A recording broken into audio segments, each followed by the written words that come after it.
All right, we're with Navy head coach Ken Niumatalolo following the very first day of preseason practice. Coach, first a few house cleaning items. Number one, the kids came back, the players reported Monday, right? Yes. And what do you do? Just orientation type stuff, organizational meetings? Kind of talk about what you do in the 2 days leading up to this moment here today. Well, the training is so extensive now, so they just went home a week ago. So they had basically a couple of days off. So they've been training the whole time. So when we came back, just got logistical stuff out, NCAA stuff, training room, forms that we have to fill out with tickets, SID, just different things, just take care of some of those house cleaning things so we can focus on football. Now, who are some of the players, maybe key players that are still going to be limited for preseason practice? I saw Kip's in the yellow, but some of the guys that maybe are coming off surgeries, you may back them off for a few weeks until you get into game prep? Kip's one of them, play Cromwell. Truth be told, if we had to play, they probably could go, but just being cautious with them, and I actually feel really good about where we're at. Right. With the guys that played last year and some of the rehab stuff in the off season, encouraged, most of them be ready. Right. We're just taking our time, we got a month, but encouraged where we're at from an injury standpoint. But there's nobody that's going to probably be out indefinitely and maybe be questionable for the opener? Probably not. The guys that were out in the spring, Right. They were rehabbing injury, yeah. coming back from a surgery, right. But they'll be ready. Yes. Right. So you don't have anything new that happened over the summer or something? Some plebes, but that's a different story. We don't need to worry about that. I wanted to talk a little bit about strength and conditioning during the off season, particularly what happens from the end of spring ball till now. I mean, it's on Coach Fitz and his staff largely to oversee and monitor this with the players being self-motivated. First of all, what can you say about Coach Fitz and his staff and what they do? Because you guys can't have your hands on these guys during this off-season period. Well, this is what I look at first and foremost. I mean, obviously our biggest game last year, and Army had a good season last year. But I felt really good about our team because they couldn't move us around. So I was really encouraged to see early on, to see what they are, because watching them on tape, and I thought we played stout against those guys. And yeah, we were physical. And so Coach Fitz and the staff do a great job. Really from January to this time, they've been awesome. Our winter conditioning, like you said, spring ball, and then from spring ball to now, 2 months they had. So they went and did their summer cruise in May, came back in June. Coach Fitz got after those guys. I know before I left, some of the workouts, I was telling guys, I don't know if I've ever been so happy to see people throw up. Getting pushed. I mean, we just had a ton of guys, which Wags we haven't had the last 2 years. Right. And so they had, everything was, he had full reign. There wasn't anybody, we'd be locked down for a week. Somebody contacted or contact trace, and then we'd be shut down for a couple of days. Right. We didn't have any of that, Right. and Coach Fitz was able to get after them. But I like our guys too, Wags. They're hardworking kids, great leadership from John Marshall, Kip Frankland, and Bijan. And I'm just really encouraged by what I saw this summer. Starting with Coach Fitz, to me, he's one of the best strength coaches in the country. He's the best strength coach in the country.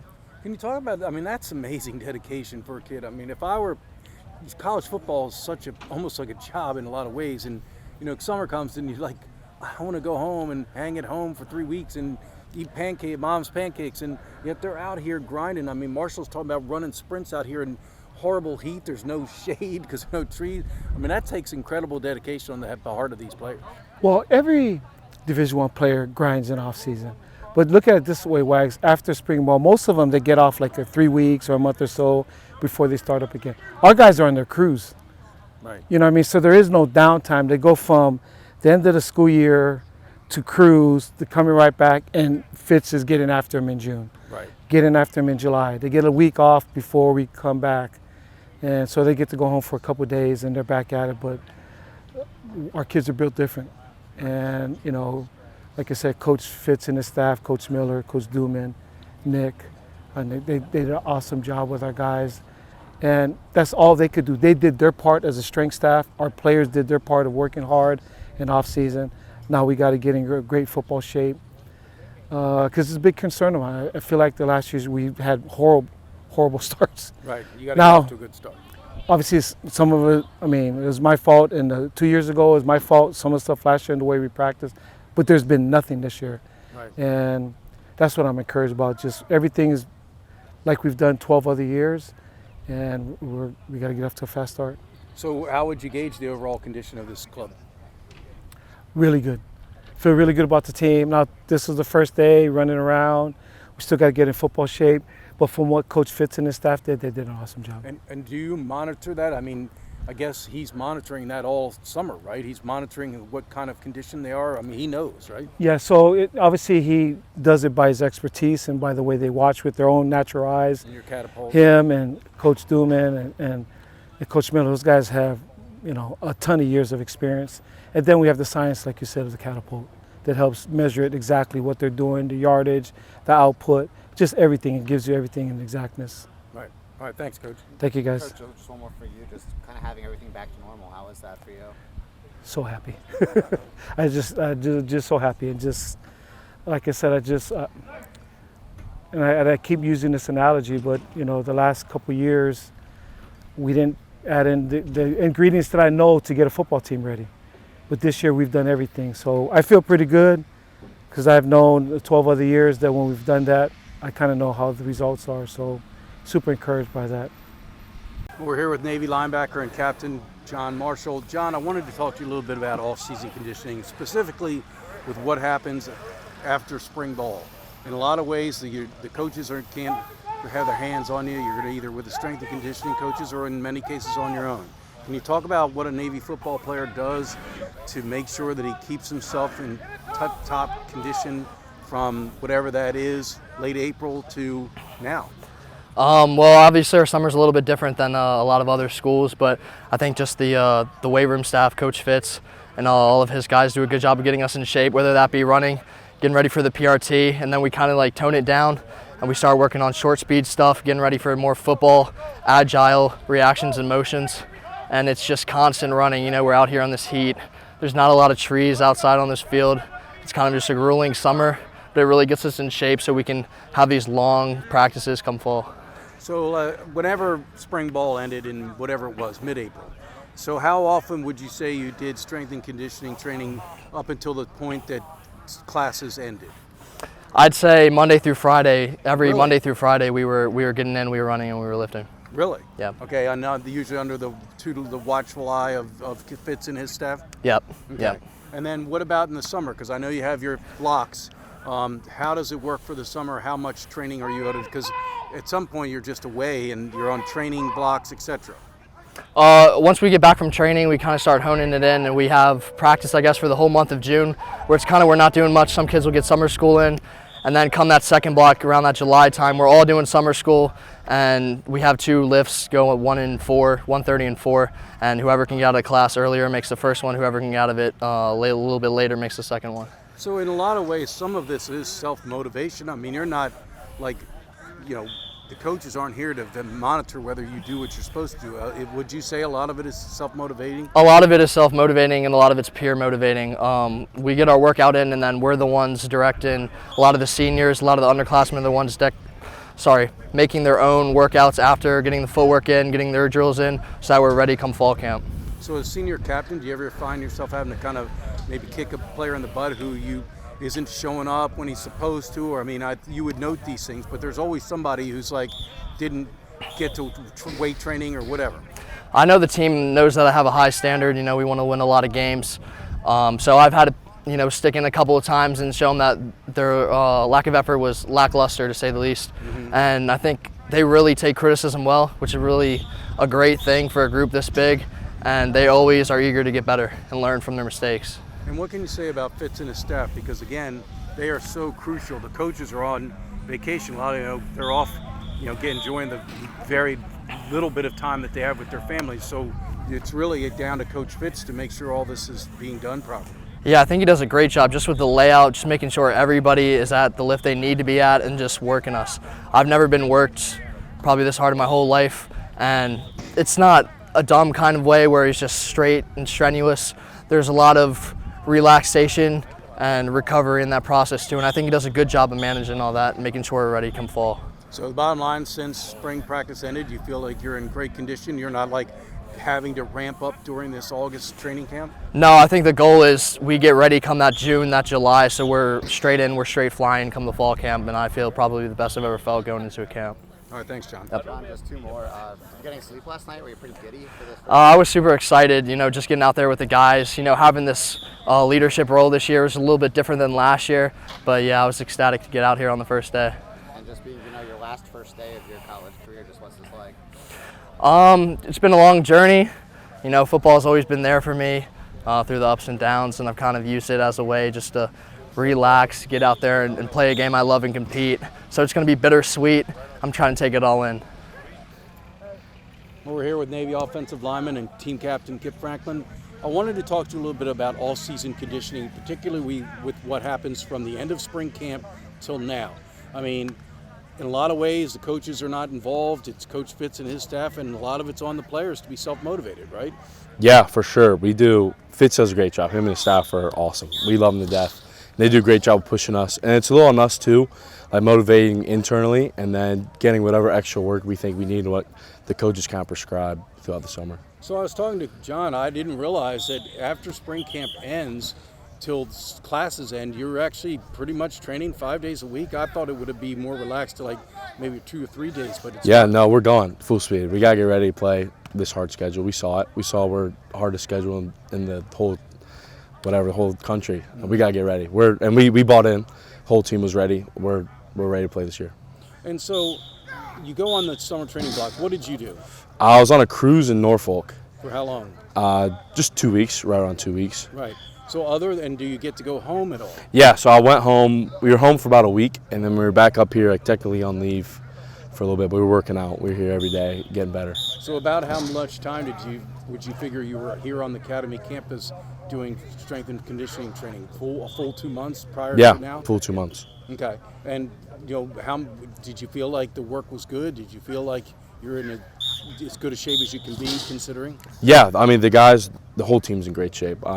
Guys come off injury, I think we're getting there. We're working. We're fighting every day, but the whole team bought in this summer. We look great. I think the buy-in's legit, and everyone's worked hard. Everyone worked their ass off, and we're gonna be in great shape to start the Delaware game. How much is it on the seniors, in particular the captains, to maybe kick some guys in the butt? Because there's some guys who don't work as hard as they're supposed to be, and maybe they missed a assigned weightlifting session. I mean, this year it's a little different. We're a little light on seniors and heavy in young guys that played, and we challenge those young guys within their position groups and within the team in general to step up and take a leadership role. So not only has it been the seniors and us captains stepping up, we've had great young guys. I mean, Ty's one of the team leaders. He did a great job. Mikel did a great job this year of getting guys going and getting people pumped up, ready to go. So then the other topic I wanted to talk to you about was wearing Forney's number. Yeah. I mean, it's an incredible honor. It's a new thing that was created. I think Pierce did it last year. Is that correct? Kind of how did it evolve that you ended up being the one? Yeah, I got kind of pulled in early by G, and he kind of hinted at it, and I said I'd be all in. And Ingram talked to me a little bit about it, and O'Rourke talked about it, and we discussed it. I was all in, and I called Dave's dad, had a good conversation with him. Forney, he's a good guy. He's awesome. I love the Forneys. We see him out. I wish we could see him more. I don't have that bond that I know Billy had and all those older guys did. But they're going to come around for games, and I'll be there. Like give them a big hug, play their ass off for them like they're watching Dave. So, I mean, let me make sure did you know Dave? Were you here? Yes, I was a plebe under Dave. So right. So you'll be the last guy to wear 68 that actually knew David Forney. Yeah, yes, sir. And he was a role model more. It's tough being a plebe as upper class or as a senior, kind of getting to know those guys. But I looked up to him. That crew, him, Kendall, and Ford, those are the guys you strive to be. They were the role models for us, and you just looked up to them. They were awesome guys. They were willing to do anything for you. They'd take their shirt off the back for you, and I love them. I talk about David every day. I don't wear it to practice, but I wear the wristband for David every day. I think about him every day. It's got a 68 or something? Oh, it's the military band for the deceased, for these people. I forget the name. I think it's like Bonds of Steel or something. Okay. But every day I look at it, remember Dave. So Forney was like the enforcer. I mean, he was the guy that would, like, if guys were doing things in the pile after plays that was a little extracurricular, he was the guy that would be the enforcer. Yeah. I mean, he was kind of a badass. Do you watch film of him and try to see? I mean, he played the game very physical. He he stuck his face in there on every play. Yeah, Ingram and Rourke do a great job of showing great plays, and it's no coincidence that David's always up. That crew's always up, and we see them all the time.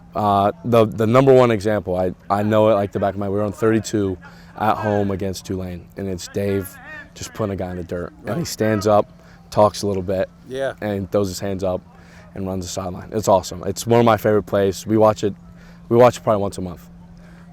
So I mean, it's a responsibility. I mean, you got to live up to wearing that 68. I mean, nobody wants to see 68 getting his ass pushed into the backfield left and right. I mean, there's certain expectations. Yeah, 100%.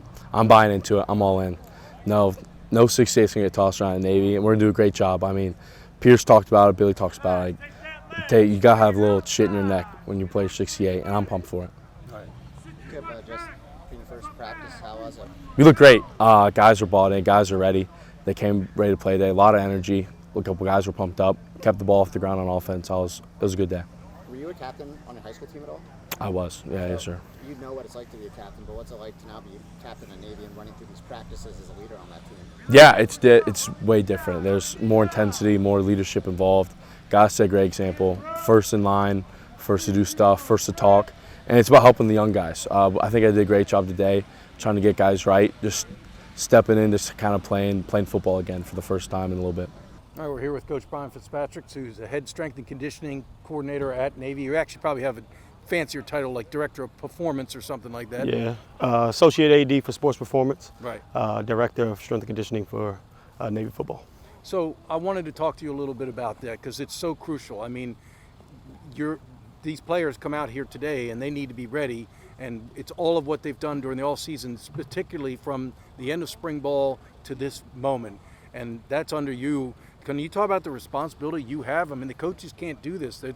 You're the one that the hands on them. Yeah, I got an outstanding staff.